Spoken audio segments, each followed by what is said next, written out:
જય માતાજી, કમા વિલેજ કિચનમાં આપણું સ્વાગત છે। તો આજે આપણે બનાવીશું મીઠી પૂરી અને તીખી પૂરી। બનાવવા પહેલાં આપણે બધી તૈયારી કરી લઈએ। તો પહેલાં મીઠી પૂરી બનાવવા માટે એક વાસણમાં આશરે સ્વાદ અનુસાર ખાંડ લઈશું ને પછી ખાંડમાં થોડું પાણી ઉમેરીશું ને ખાંડ ગાળવા દઈશું। જ્યાં સુધી ખાંડ ગાળે ત્યાં સુધી આપણે ઘઉંનો લોટ એક ડીશમાં લઈશું ને પછી આ રીતે બધી ખાંડ ગાળી જાય ત્યારે આપણે ખાંડવાળું મીઠું પાણી બનાવ્યું તે ઘઉંના લોટમાં થોડું થોડું ઉમેરીશું ને મીઠી પૂરી બનાવવાનું બેટર તૈયાર કરી લેશું। તો આ રીતે મીઠી પૂરી બનાવવાનું બેટર તૈયાર કરી લેશું। તો આ રીતે મીઠી પૂરી બનાવવાનું બેટર બનીને તૈયાર થઈ જશે ને સાથે સાથે તીખી પૂરી બનાવવા માટે આપણે બધી તૈયારી કરી લઈએ। જેમાં મીઠું, હળદર, લસણ, લાલ મરચું, જીરું નાખીશું। તમે અજમો પણ નાખી શકો છો। તીખી પૂરી બનાવવા માટે તો પહેલાં આપણે બધી તૈયારી કરી લઈએ।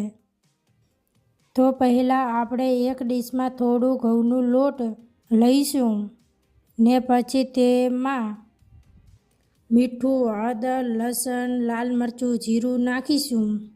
બધા મસાલા નાખીને એમાં થોડું થોડું પાણી ઉમેરીશું ને સારી રીતે બેટર તૈયાર કરી લેશું।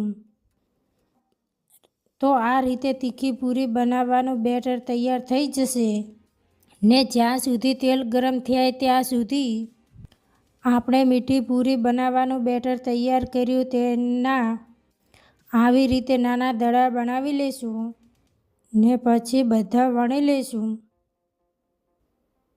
આ રીતે મીઠી પૂરી બનીને તૈયાર થઈ જશે ને પછી તેને આવી રીતે તળી લેશું।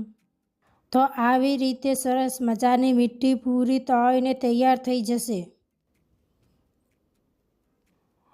ને પછી આપણે તીખી પૂરી બનાવવાનું બેટર તૈયાર કર્યું તેના આવી રીતે નાના દડા બનાવી લઈશું ને પછી બધી પૂરી વણી લઈશું। તો આ રીતે તીખી પૂરી બની જશે ને પછી તેને આવી રીતે તળી લઈશું।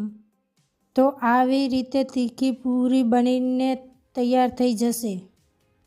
તો મીઠી પૂરી અને તીખી પૂરી આવી રીતે બનીને તૈયાર થઈ જશે।